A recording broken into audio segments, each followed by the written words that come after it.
Perfeito, irmão. Muito obrigado.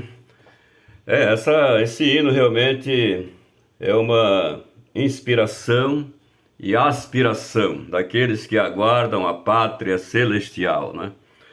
Nós tínhamos, não sei se o pastor Carlos lembra, do príncipe dos pregadores, Rubem Lopes, que pregou um sermão que se tornou famoso, Porque o céu é melhor. E na realidade eu gostaria de fazer uma pequena reflexão sobre um trabalho que estou preparando sobre o céu. Porque na realidade a nossa visão, o nosso desejo, o nosso interesse está voltado para o céu, a nossa eterna morada, né? Então eu começo com uma pergunta: o que é o céu? E o texto de Hebreus nos diz o seguinte: mas agora aspira uma pátria superior, isto é, celestial.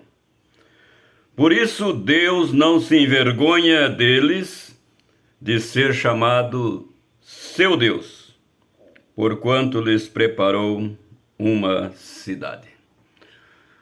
Um texto extremamente confiante e entusiasmado acerca do céu. Todos nós pensamos acerca do céu. E quando nós pensamos acerca do céu, um dos textos que nos vem à mente é Efésios capítulo 4, versículo 10, que diz o seguinte: Ele é o mesmo que subiu acima de todos os céus. Portanto, quando nós pensamos nos céus, nos vem à mente a mais elevada região habitada pela divindade. Paulo faz algumas reflexões acerca do céu. Em 2 Coríntios, capítulo 12, nos versículos 1 a 4, ele conta uma experiência com relevante humildade acerca de uma personagem que subiu, o que foi arrebatada, até o terceiro céu. E ele diz que não sabe se foi uma visão, ou se ele realmente foi no corpo, ou fora do corpo, mas ele teve essa experiência de que esteve no paraíso, né? É a expressão que ele usa. Paraíso é uma palavra emprestada do vocabulário persa, né? Que significa jardim. Em várias traduções do Antigo Testamento, nós encontramos a palavra jardim, ou a palavra parque, ou um lugar de delícias, né? Onde a divindade mora. Essa ideia do paraíso, ela foi bastante difundida e desenvolvida durante o período intertestamentário, né? Os judeus desenvolveram essa ideia de paraíso como um lugar de descanso das almas justas antes da ressurreição final. E mesmo também porque o Senhor Jesus fez esta afirmação daquele diálogo, um dos seus últimos diálogos na cruz, ao lado dos dois ladrões, e quando um deles se converteu e disse ao Senhor: Senhor, lembra-te de mim quando entrares no teu reino. O Senhor Jesus responde que hoje mesmo tu estarás comigo no paraíso. Então, aonde Jesus estaria, onde Jesus estaria logo depois da sua crucificação e depois da sua ascensão, né? Portanto, o paraíso, poderíamos entender também que seria o jardim do Éden, reformado e prometido aos fiéis. Apocalipse capítulo 2, versículo 7. Paulo chama esse lugar de terceiro céu. Na realidade, Paulo teria uma dificuldade de descrever esse local como paraíso, né? Mas ele tinha a consciência que ele esteve num lugar de delícias, onde ele viu coisas extraordinárias que não era nem possível comentar, não é? Agora é interessante essa questão quando ele fala que se no corpo ou fora do corpo, nós temos uma questão aqui cultural, porque os hebreus, a ideia dos hebreus era da unidade, corpo e alma. A ideia dos gregos, ou dos helenistas, era da separação entre o corpo e a alma. Então a gente precisa entender em que sentido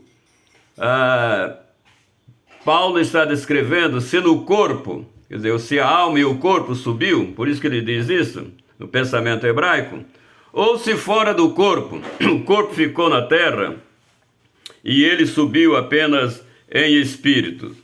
Mas a realidade é que ele não tinha dúvida que ele estava no paraíso, estava junto de Deus e viu coisas extraordinárias, né?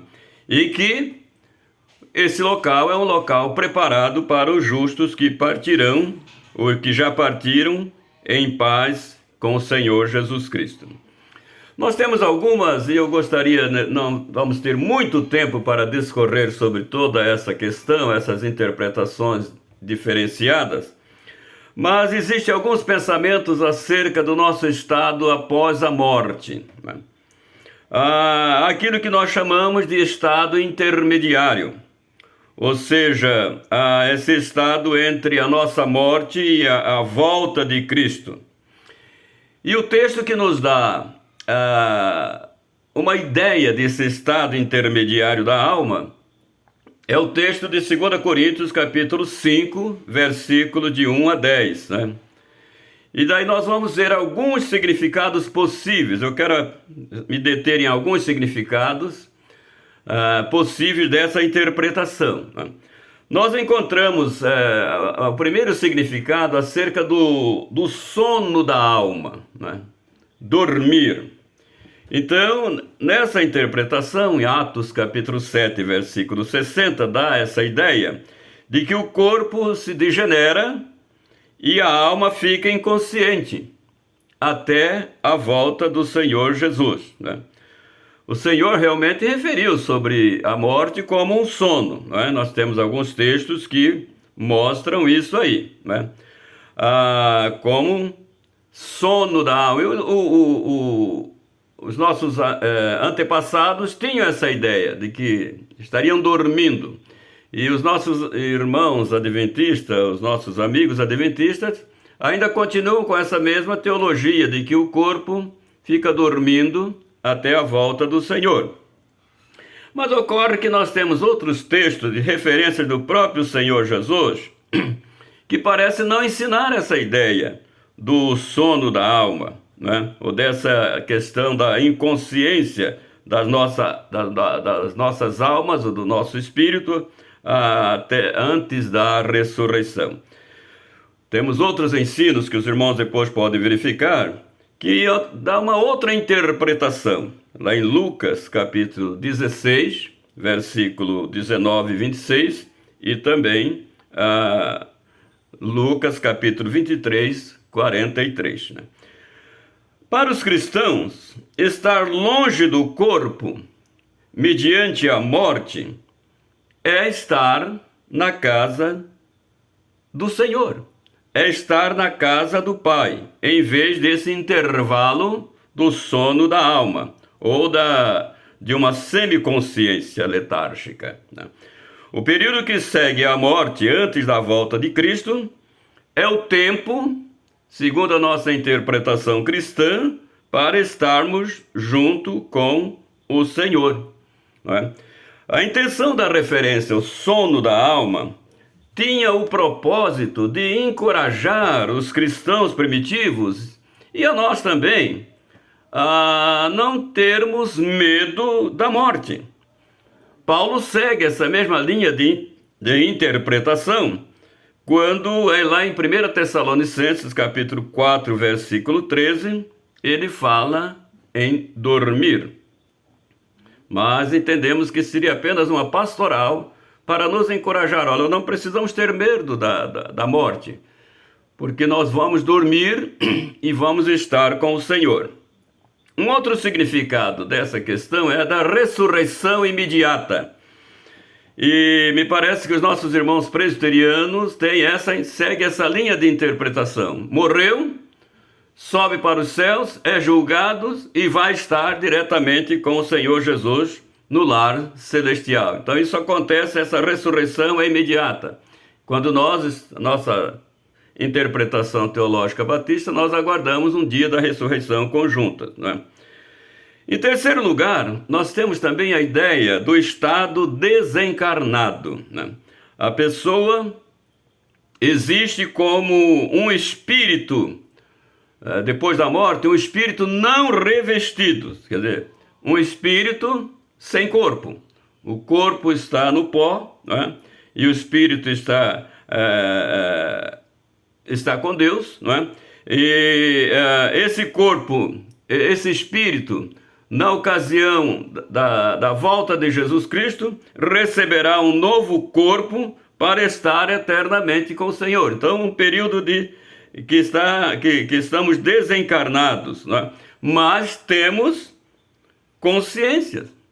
A nossa consciência, na realidade, essa é uma verdade, sem nenhuma dúvida, ou sem nenhum sofisma, de que após a morte, a consciência permanece. O Senhor Jesus contou vários exemplos, não é? Especialmente aquele clássico do rico e do Lázaro, não é? Que tinham ali do outro lado da vida, estava com o seu pleno estado de consciência, né, de visão, de tato, né? A língua estava queimando. Então se mostra que realmente do outro lado da vida a consciência permanece, né?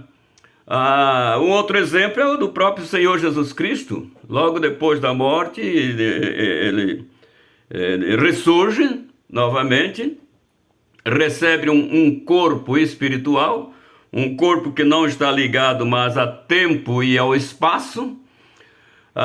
É um corpo que a Escritura Sagrada, que nossos corpos serão semelhantes aos corpos de Jesus. É interessante isso, que esse corpo espiritual pode comer ou deixar de comer. Jesus comeu um churrasquinho de peixe ali na praia, junto com os discípulos. O Senhor Jesus também disse para Tomé, né? Coloque a sua mão aqui e vê que é o meu corpo. É interessante isso, irmãos. Na realidade, nós precisaríamos de muito tempo para discorrermos sobre todas essas maravilhas da eternidade. Os nossos corpos serão transformados, teremos novos corpos. E perceba também que Paulo vai dizer lá em Filipenses, capítulo 1, versículo 21 e 24, que morrer, dormir, é estar com Cristo. O que para ele realmente, ele dizia, e para todos nós, é extremamente melhor. E Paulo, aos 62 anos, ele foi martirizado em Roma e subiu para estar com Cristo. Mas também ele disse que ele não tinha pressa de subir. Se ele ainda fosse útil, como nós estamos sendo úteis, aí nós que já passamos dos 50 anos, como o irmão Josias, o irmão Carlos Henrique, acho que somos nós os mais idosos aí, né, pastor Carlos? Também nós não estamos com muita pressa de subir, né, porque ainda temos muita coisa para fazer no reino de Deus. E Paulo disse, se for para trabalhar na obra do Senhor, eu prefiro ficar. Mas eu estou preparado para subir, porque vou subir e vou estar com o Senhor nosso Deus. E eu quero concluir, irmãos, com algumas questões envolvidas, e numa outra ocasião nós podemos voltar a esse tema. Eu tenho umas 2 ou 3 questões aqui que eu quero compartilhar com os irmãos, que eu tenho que sair. Hoje é dia da festa da família no IPS, né? Eu tenho que estar lá, e à tarde tem encontro dos adolescentes numa chácara, e às 5 horas eu tenho que pregar nas Déboras e Homens de Coragem. Eu quero que os irmãos orem por mim, porque eu já não estou com tanta coragem assim, mas para que Deus renove a minha coragem para essas atividades. E contra a minha vontade, a igreja ontem reuniu para que eu fique como pastor interino na saída do pastor Dimael, até que eles consigam um pastor aí para a igreja. Inclusive, eu gostaria de já falar com o pastor Carlos, se ele tiver alguma sugestão, que eu agradeceria, né? Muito obrigado. Mas olha, no pensamento hebraico, meus irmãos, a concepção é de que os seres humanos são unos, indivisíveis. E essa ideia de alguns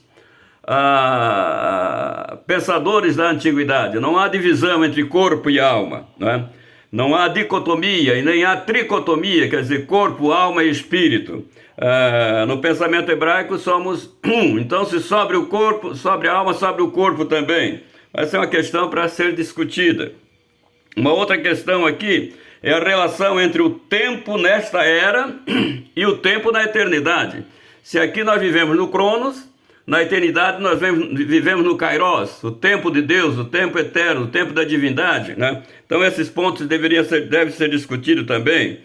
Um outro ponto seria o que significa casa eterna nos céus, né? O que significa corpo ressurreto ou templo celestial de adoração? O que significa, o que Paulo queria dizer que nós estamos nus, não é? Que queremos ser revestidos ou estamos desencarnados? Porque muitas das vezes a palavra nu, a interpretação é que está fora da graça e da justiça do Senhor nosso Deus. Em outro lugar, nós precisamos fazer uma correlação entre basicamente três textos. 1 Coríntios capítulo 15, 1 Coríntios capítulo 15 que fala da ressurreição, 2 Coríntios capítulo 5 que fala da habitação celestial, e Filipenses capítulo 1 versículo 23 que fala de estar com o Senhor Jesus, né? Alguns acreditam que esses textos se referem ao estado intermediário, quando Paulo diz, e essa tradução só está na NVI, na Nova Versão Internacional, que diz, enquanto isso. O que significa enquanto isso? Essa nossa aparência de nus ou revestidos, né? Alguns interpretam que Paulo não está dizendo que esse enquanto isso significa que nós estamos num estado de sono espiritual. Ele diz que a interpretação que enquanto isso dá uma ideia de que enquanto nós estamos aqui nesse corpo, aqui na terra, mas quando nós morrermos, nós vamos ser revestidos com a nossa natureza espiritual, né? Agora, finalizando, de qualquer forma, todos os intérpretes concordam que Paulo consolou os seus leitores quando falava do sono da alma, garantindo a eles que a morte é uma avenida que nos transporta diretamente para a presença de Deus. Mas também fez uma exortação. Nós vamos enfrentar o Supremo Juiz para recebermos aquilo que Ele nos tem preparado. Que Deus nos abençoe. Numa outra oportunidade nós continuaremos mais. Deus abençoe a todos nesta manhã. Muito obrigado pela oportunidade.